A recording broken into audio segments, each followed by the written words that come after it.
top business stories live from the Sky News City studio. Data suggests business activity in the UK is contracting at a pace not seen since the COVID lockdown in 2021. The biggest gaming deal in history is on after the Competition and Markets Authority gives Microsoft's takeover of Activision Blizzard the green light. And the Rockefeller Foundation starts to pump some of the billions of dollars it's made from oil into climate action. We'll hear from its president.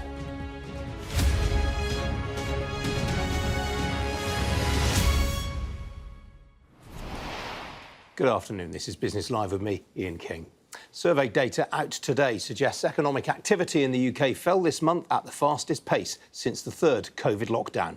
The latest Purchasing Managers Index survey data published by S&P Global, in which anything above 50 represents growth and anything below that a contraction, came in at 46.8. That was down from 48.6 in August and was the lowest reading since January 2021, when England entered its third national COVID lockdown. The figures will raise concerns that the chances of a recession are increasing. Well, joining me now is Chris Williamson. He's the Chief Business Economist at S&P Global Market Intelligence. Chris, welcome to you.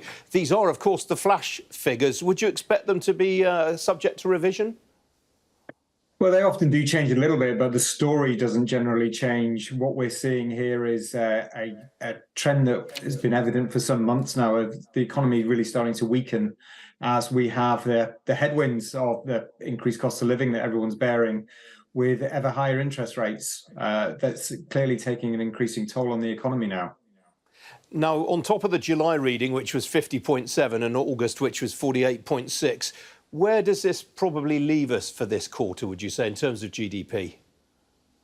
Well, a contraction, around 0.3% is the signal from the PMIs on their own.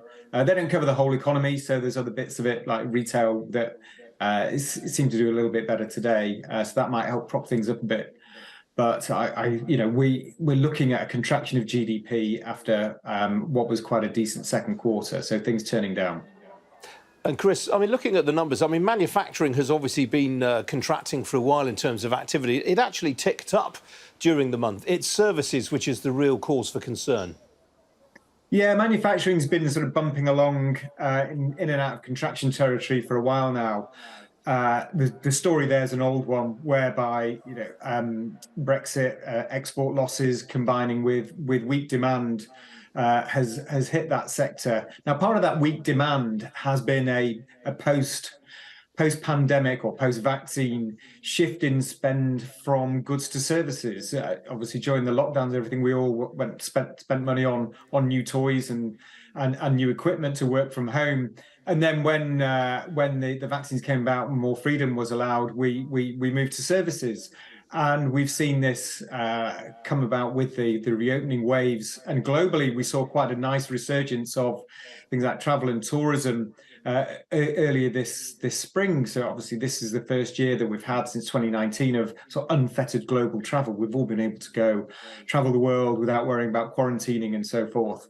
And that's really come through the numbers. It's really helped boost a lot of service sectors that are enjoying that sort of surge in activity. But what we've seen in the last couple of months is that starting to reverse. In fact, we've had our fun. There was good weather earlier in the summer. The weather turned in July and August. That's come through in these data. Not so much activity on outdoor events like the whole travel and tourism side. So that's weakened that sector. So that key driver of growth earlier in the year looks like it's also faltering. So a big change.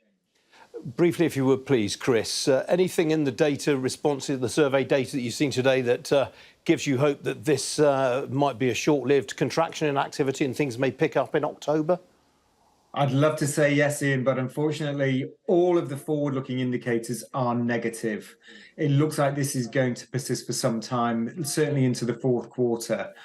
And we've clearly not yet seen the full impact of the rate hikes from the Bank of England. Yes, they held this week, but there's still pressure there to come through, especially on the mortgage market. As more and more people renew their mortgage rates, that's going to have more of an impact. So we've got worse to come, I'm afraid. OK, Chris, have to leave it there. Appreciate you joining me today. Thank you. Now, the Competition and Markets Authority today provisionally cleared Microsoft's $75 billion takeover of the Call of Duty developer Activision Blizzard. The CMA originally blocked the merger earlier this year on the grounds that it could harm competition in the UK's cloud gaming sector. But today, the regulator indicated it had accepted Microsoft's proposed remedies to its objections. Sarah Cardell, the chief executive, spoke to me a little earlier and defended the CMA's handling of the case. The CMA has held absolutely firm throughout this process. Our position hasn't changed. We've been absolutely clear that this deal could only go ahead if we were comfortable, we were confident that competition was preserved and that UK gamers were protected. It's Microsoft who's changed their position. They've restructured the deal. They've come back with a deal that works for competition. And that's the basis on which we're prepared, provisionally subject to a final consultation, to give it a green light. Well, Josh Chapman is a managing partner at Convoy, a Denver-based venture capital firm backing some of the fastest-growing gaming startups worldwide. Josh, good to see you this afternoon. There has been some suggestions that the CMA capitulated to pressure from Microsoft. What do you reckon? I mean, some people would say they've driven quite a hard bargain.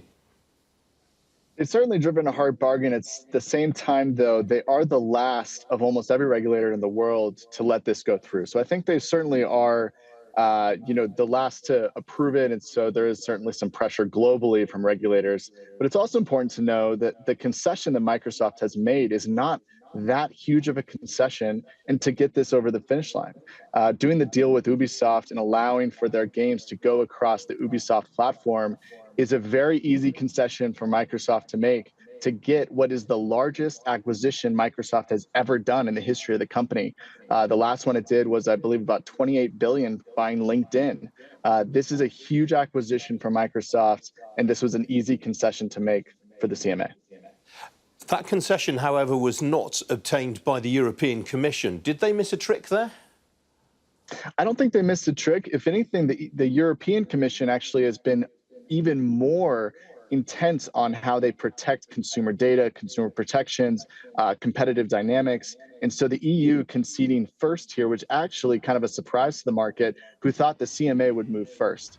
The EU has usually been the most conservative. While I certainly respect, and so does everyone in the gaming industry, the CMA's position here, this is not going to be as big a deal because the cloud gaming market is not that big yet. The fear is that it might become extremely big and Microsoft will be able to own the entirety of it. That fear has yet to be realized. And of course, if that were to play out, regulators from the US to the European Union, as well as the CMA, would step back in.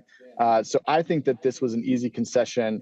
The EU moved before the CMA, and the FTC also has let this go through.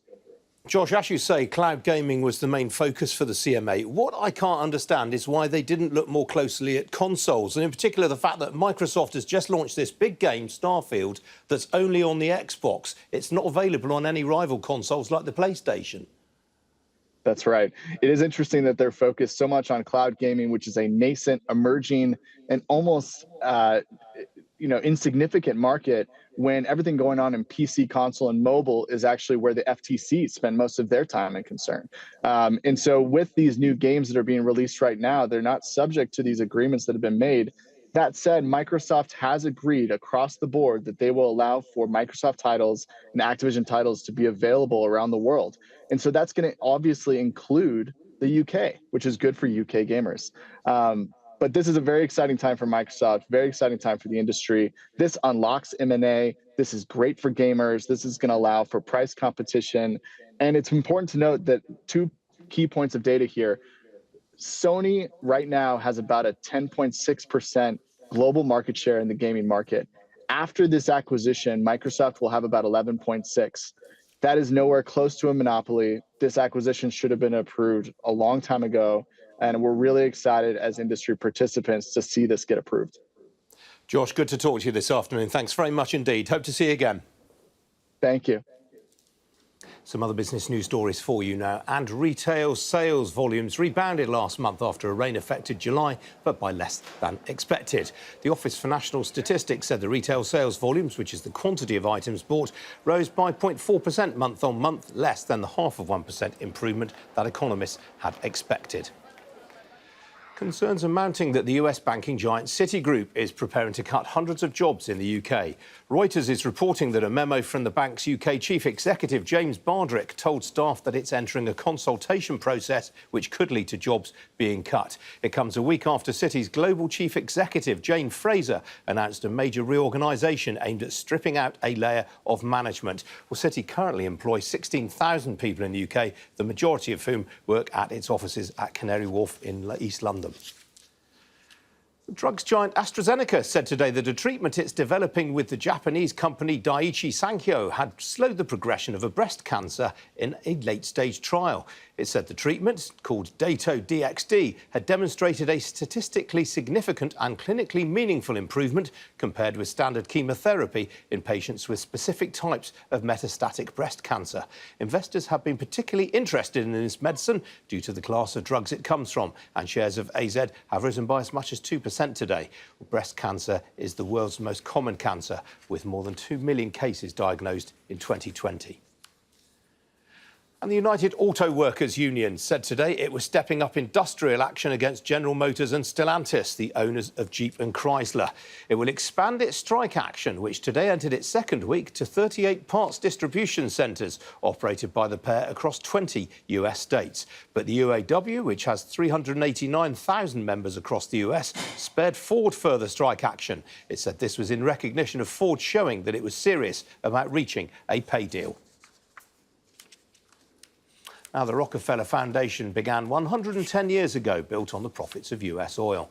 John D. Rockefeller owned Standard Oil, which at one time controlled more than 90% of US oil production. Well, now the foundation is stepping up the battle against climate change by promising to invest $1 billion over the next 5 years in climate transition. Well, joining me now is Dr. Rajiv Shah, the president of the Rockefeller Foundation. Dr. Shah, welcome to you. Put this into context for me, if you would, please, of the sort of typical commitment that the foundation makes.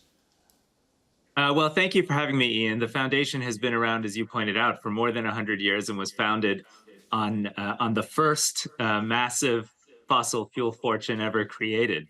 And the reality is, as we look to the future, we think that climate change is the existential threat facing humanity. Not enough is being done. And so we're committing $1 billion. If you look at our spending over the past 5 years, about 25% of it has been related to climate change. Going forward, more than 75% will be related to climate change. And importantly, our $1 billion is not just money to give away, although we will give it away. It's really to use our resources as philanthropic risk capital to incent other investors to help pay for the energy transition in developing economies, or transitioning our agriculture to more regenerative and climate smart practices, or changing our health systems so we're tracking the types of diseases that are going to be more prevalent in a climate changed world. How many projects would you anticipate backing, and how much would a typical investment be? Well, our largest project is called the Global Energy Alliance for People and Planet. We've committed $500 million to that effort, but we've also raised another $1 billion of philanthropic funding and another $10 billion of private and multilateral investment. And what that's allowing us to do is reach millions of people around the world with renewable energy that would otherwise be using dirty diesel generators or heavy fuel oil to create power for themselves. We just announced yesterday an effort in Zambia, for example, to roll out 1,400 solar mini grids that will help almost a quarter of that country's population have electricity, grow their incomes and their economy, and do it in a clean way instead of what's typically their reality, which is plugging in diesel generators and trying to get by. When you commit capital, do you typically take an equity stake in a project? Do you obtain returns from it? Sure, we'll do both. We take equity stakes. Usually we'll take the riskiest part of the capital stack so that we can create incentives for other investors, whether they're sovereign wealth funds or development finance institutions, to come in behind us. That's how we closed an effort in Eastern Congo, for example, to build out 3 metro grids, or large-scale solar installations that'll provide electricity to townships that, again, otherwise live in energy poverty and therefore have no jobs and no upward economic mobility. But what we found is investors won't come into those deals unless someone is protecting their capital. And so we're willing to take that risk because our focus is avoiding climate change and lifting people up in a climate smart development path. You said a moment ago that 75% of the funds you commit over the next 5 years will be in climate action. Does that, by definition, mean that you're rowing back on some of the work that you do, for example, on medical technology? Not necessarily. You know, our health program, for example, will shift its focus to look at the infectious diseases that we know are going to go up instead of down in a climate changed world. So, for example, we just all came out of COVID, once in a century kind of global pandemic. We expect those to be far more frequent because of the pressures climate change is presenting, and so we'll invest more in diagnosing and preventing future pandemics by building an early warning system in those hotspots. So there are lots of ways to think about how systems need to change because of climate change. Heat stress is another one. I was personally with salt flat workers in the Indian desert a few months ago, and they're toiling away in dangerous conditions, 40 degrees centigrade heat. And if they can shift the way they work and be protected, that's going to be a life or death situation for them. So there's many things we will be doing to support vulnerable populations in a climate changed world. Dr. Jean, it's been fascinating talking to you this afternoon. I do hope you'll come and speak to us again. Thank you very much. Thank you, Ian. Still to come here on Business Live, we're going to have a look at how the markets are doing this Friday afternoon. Don't go away.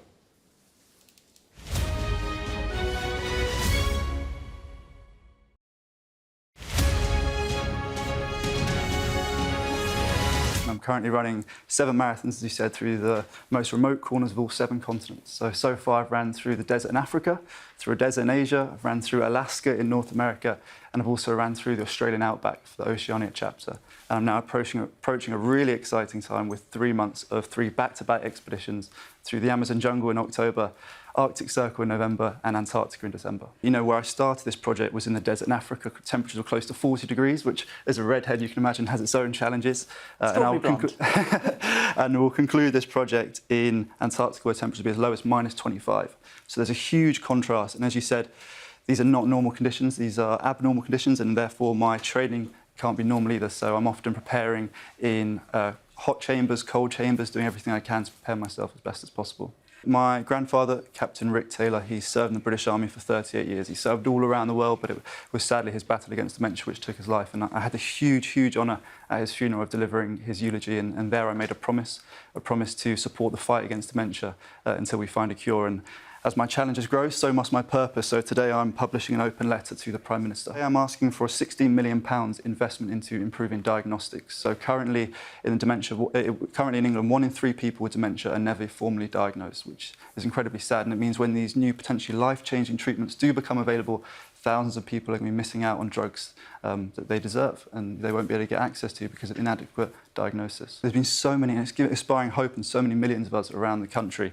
But the sad fact is, without people being able to get diagnosed accurately and early, then the treatments won't have its full effect. Dementia is the biggest killer in the UK.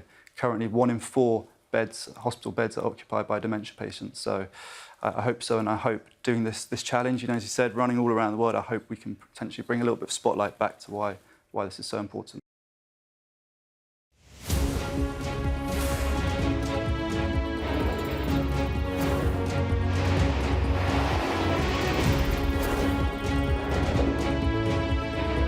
The 5 of us have made it out of the car.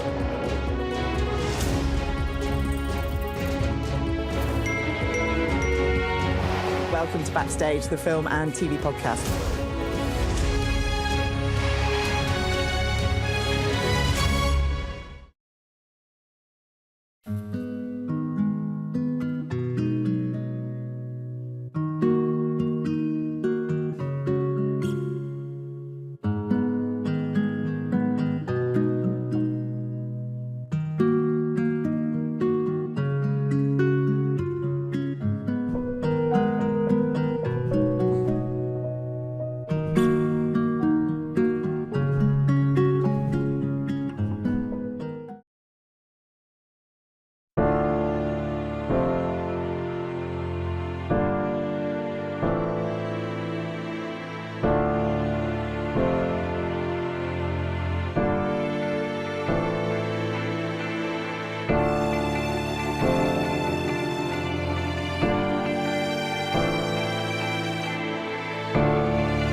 I just took a shower above the clouds. You know why? Because this is the Emirates A380.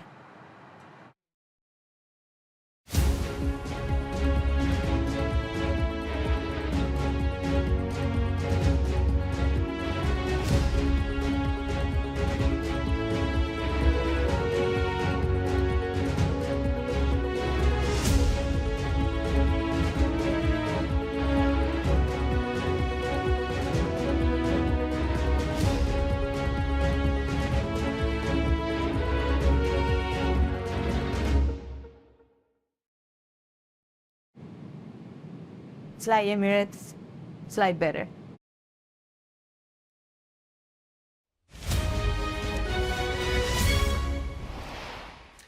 Well, the pound yesterday hit its lowest level against the US dollar since early March after the Bank of England kept interest rates on hold. And although it later rallied, it's revisited those lows today after the soft retail sales figures and the PMI data. Sterling currently off by 0.25% against both the US dollar and the euro.